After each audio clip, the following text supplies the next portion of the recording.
Hey people, enjoy these beautiful images of wonderful colours, incredible wildlife before we get into the nuts and bolts of visiting the southern Great Barrier Reef Islands, the 10-year-old diving and all the wonderful wildlife you can expect to see.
Capricorn Group, the very southern group of islands of the Great Barrier Reef, is around a 6-hour drive north of Brisbane Airport. Here's the Capricorn Group, and the very most southern island you can visit is Lady Elliot, that has a resort on it. It's reached from Hervey Bay by a flight. The flight's about 1 hour.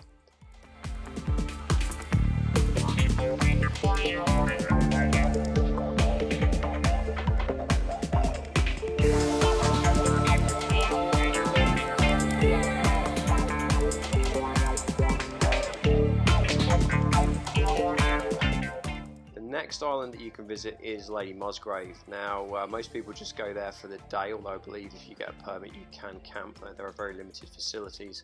Lady Musgrave is reached from a town called 1770 by Agnes Water. Now this is the Heron group of islands, and that's reached from Gladstone on a 2-hour 20-minute boat ride. And do take travel sick pills, you have been warned.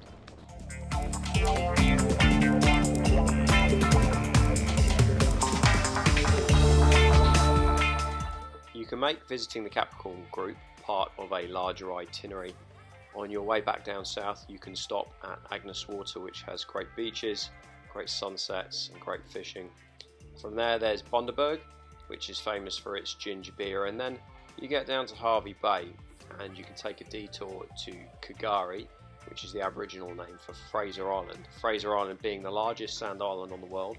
It offers great fishing. It's full of lakes and beautiful sand dunes, but what it's really known for is some of the best four-wheel driving on the planet, where you can drive along the beaches, stop, have a picnic and chuck a line in. You can then get a ferry from Fraser Island down to Rainbow Beach, actually drive down the beach to a beautiful spot called Double Island Point.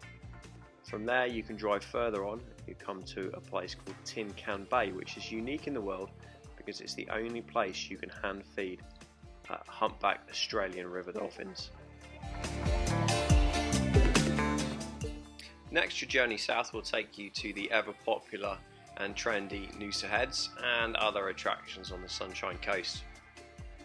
Just inland of the Sunshine Coast in the M1 there are two big attractions. One is the beautiful Glasshouse Mountains and the other one is Australia Zoo, made famous by Steve Owen, crocodile hunter.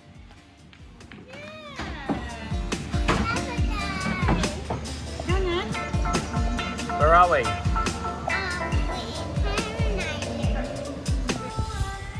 A clever bloke once said that if you don't expose your children to nature, they won't understand it. If they don't understand it, then they won't protect it. With the increasing urbanisation of our planet, I think that's particularly pertinent, and it's what makes places like the Southern Great Barrier Reef so vital to the ongoing well-being of our planet.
walking through the centre of the island now. We're walking up to Shark Bay, and all of these trees and plants here wouldn't be here if they weren't semi-carnivorous. What they do is they've got sap on their seeds and their flowers, and when they drop them to the floor, what happens is the birds that live here, the shearwaters and the black noddies in particular, the young ones, get stuck on these collections of seeds, and they're unable to fly, and then they die, and they actually fertilise the ground. So in a way, these plants are carnivorous, and this island wouldn't be here if it wasn't for the stabilising effects of the roots.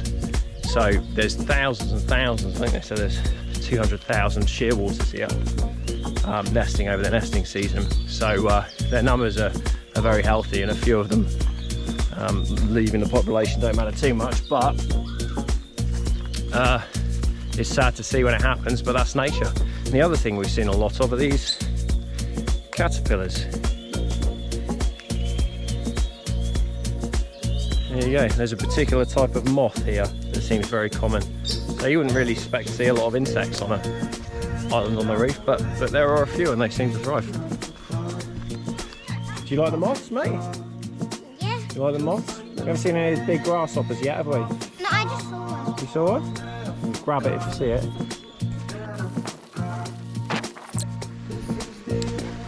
And that is Shark Bay. We got it all to ourselves. 5-minute walk.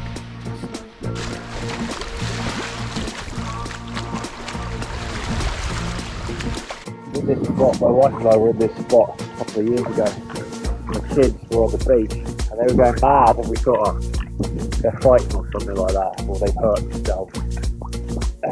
But what it was some turtles hatched out on the beach. It was about this time of day, right in the middle of the day. And they swam past, and but the birds were really on them, kept thinking about the water. The only reason they didn't manage to kill too many of them was that there were so many birds that as one picked the turtle up out of the water, the other birds would die from it, and the turtle would get dropped back in the water temporarily until another bird picked up. So when you see it hatching out in the day, because I've said in other videos, you have to, if you don't want to watch them get eaten by birds, you've got to escort them out far enough that the birds give up, which is quite a way in the middle of the day like that. So the next video I'll put on is on that day, me escorting the straggler out. The birds really wanted him, so I'm not harassing him, I'm actually trying to get him as far as the outer reef. He's still only got about, probably it increased his chances only fractionally from 1 in 1,000 to maybe 1 in 900.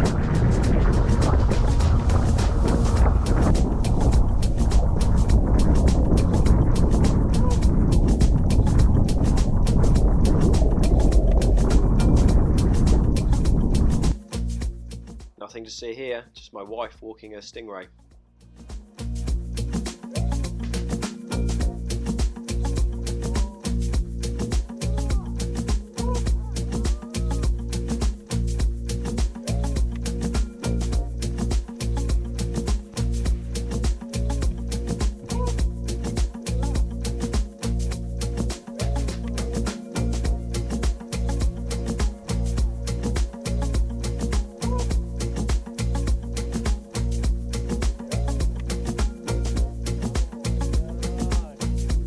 So there are two main reasons we come to Heron Island, other than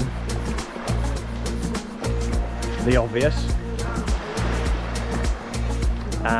Reason number one is that it's particularly good for hatchling turtles. Of all the places that we've been, it's had by far the most hatchling turtles, and we've been sat down in this particular spot on a number of occasions in the middle of the day when they're not meant to hatch, and a nest has just erupted next to us, and hundreds of turtles running into the ocean, and you do have to escort them out, otherwise what you end up watching is a massacre thanks to the seagulls.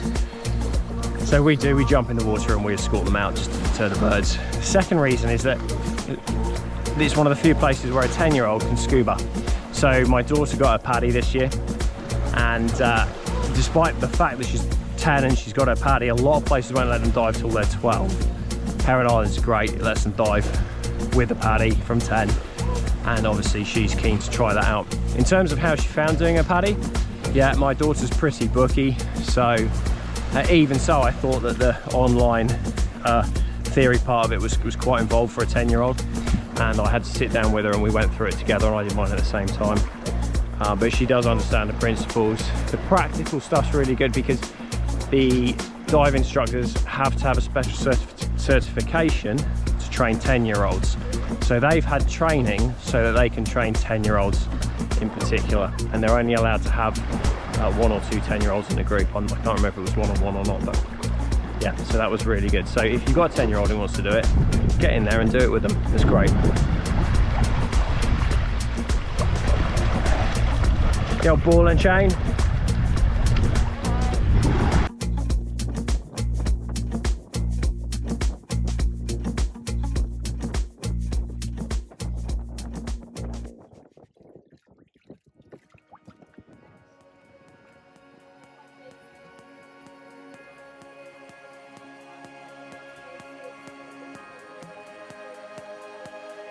Doing a bit of reef walking, and there's a little epaulette shark. I think it's an epaulette shark, carpet shark of some sort.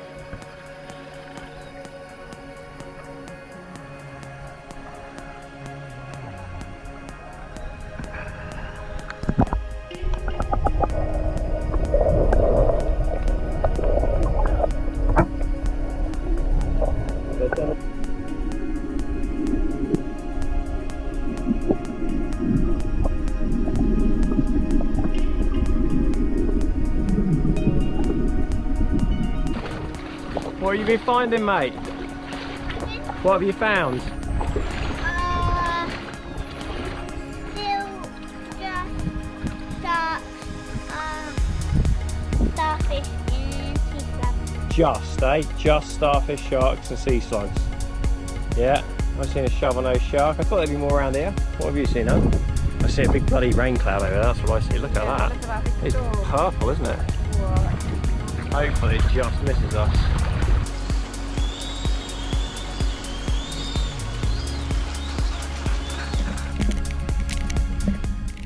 One brilliant thing about Heron Island is the jetty itself, where the boats come in, where they've dredged it to make enough room for the bows of the boat. For some reason, a lot of the wildlife love it there. The rays, you've got shovel-nosed sharks, eagle rays, turtles, loggerhead turtles, fish. There's the wreck that they use as a breakwater as well. That's absolutely loaded with life. So just a little pot down there, any time of day, particularly good for sunsets. You can jump in the water, but not until after, I think it's 5 o'clock, after the boats are finished coming in, or you can go early in the morning. A word on visibility: it's very variable, but you can normally find good visibility. It's generally pretty good around the wreck at high tide. If you jump in and the visibility is not particularly good because of a plankton bloom or something, swim out to the outer reef. I experienced that if you swim out there, you swim through a thermocline and the visibility can just open up to be 20-30 meters, which is fabulous for snorkeling. But generally, even closer to the island, visibility is very good.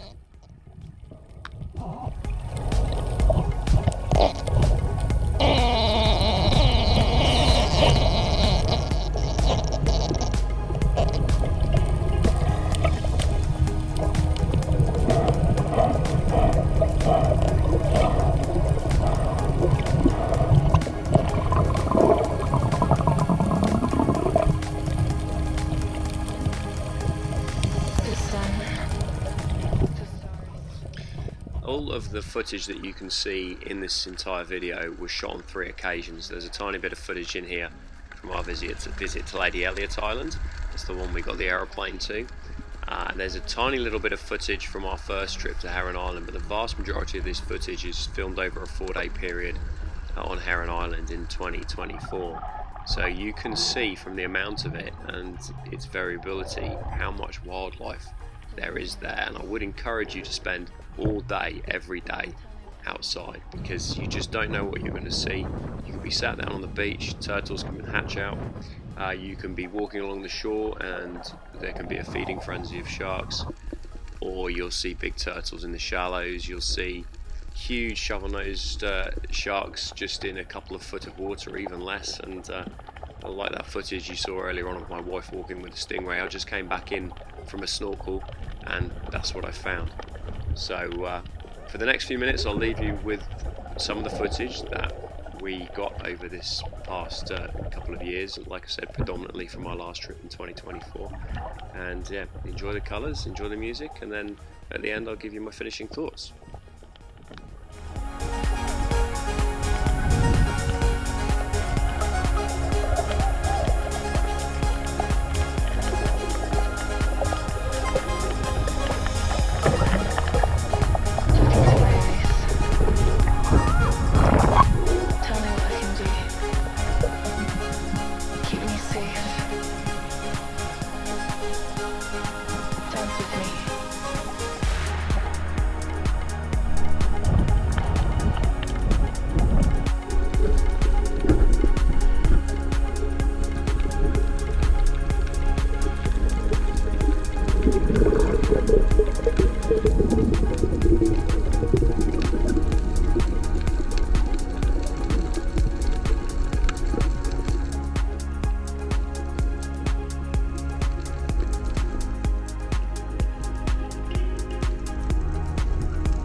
But yeah, they haven't hatched where the bank's eroded. There's so many eggs, but the eggs have just fallen out and been ripped by birds. Look at them all. There you go.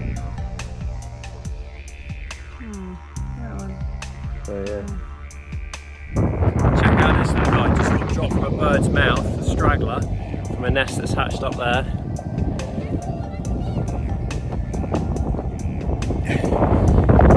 Come all that way, and he's not in front of him, mate. So I go all the way down there. See, look in front of him. Progress report.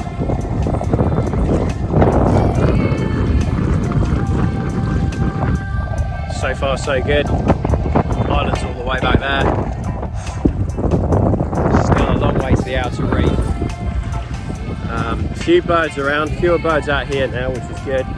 But she has swum over the top of, literally over the top, inches over the top of 2 epaulet sharks. I don't know if epaulet sharks eat turtles, and I don't want to find out, so I'm going to take her a little bit further.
So there you go, that was the southern group of islands of the Great Barrier Reef.